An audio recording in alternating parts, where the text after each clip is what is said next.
यही होता है। और देवता तो पराजित है और आप श्रेष्ठ हैं, आप विजयी जो है।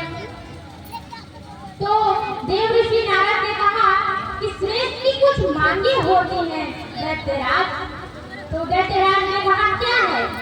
तो देव ऋषि नारद ने कहा कि श्रेष्ठ की मांग ये है कि श्रेष्ठ को श्रेष्ठ स्थानों पर ही होना चाहिए।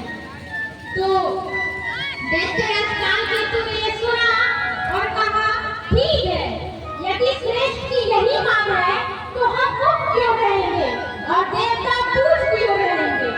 ये सुनकर देवताओं को अत्यंत प्रसन्नता हुई कि अब हम पूज क्यों रहेंगे और दैत्य मुक्त क्यों रहेंगे। श्रेष्ठ और पूज नीच ये सब देखने में उनका दिमाग काम नहीं किया, उनका मस्तिष्क काम नहीं किया।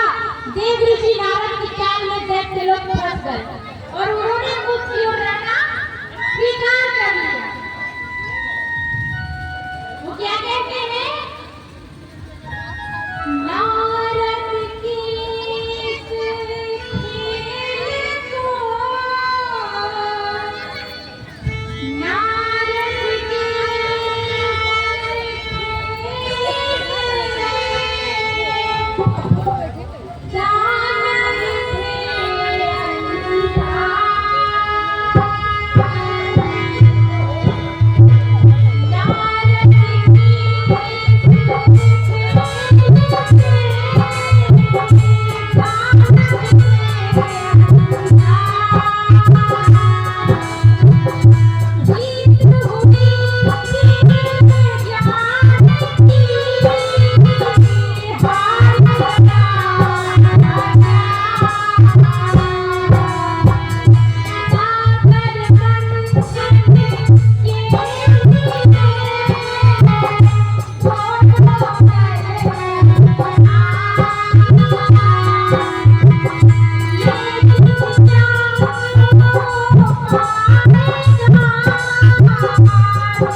सागर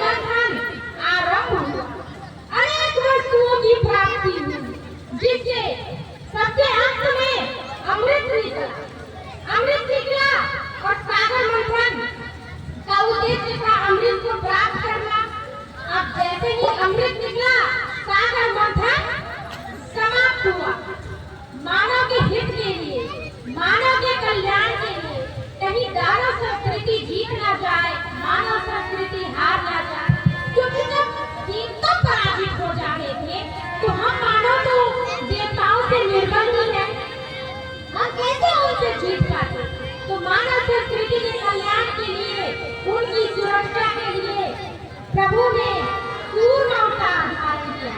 वो कहते हैं प्रभु कब का अवतार लेते हैं, गीता में लिखा हुआ है, परित्राणाय साधूनां विनाशाय चतुर्दिशां धर्म संस्थापनार्थाय संभवामि युगे युगे।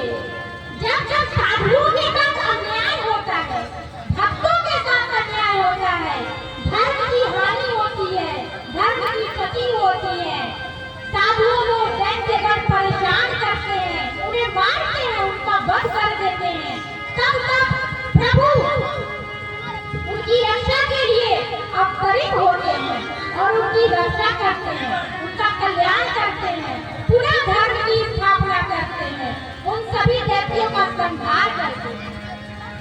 तो मानव संस्कृति की रक्षा करने के लिए प्रभु ने कूर्म अवतार धारण किया, समुद्र मंथन को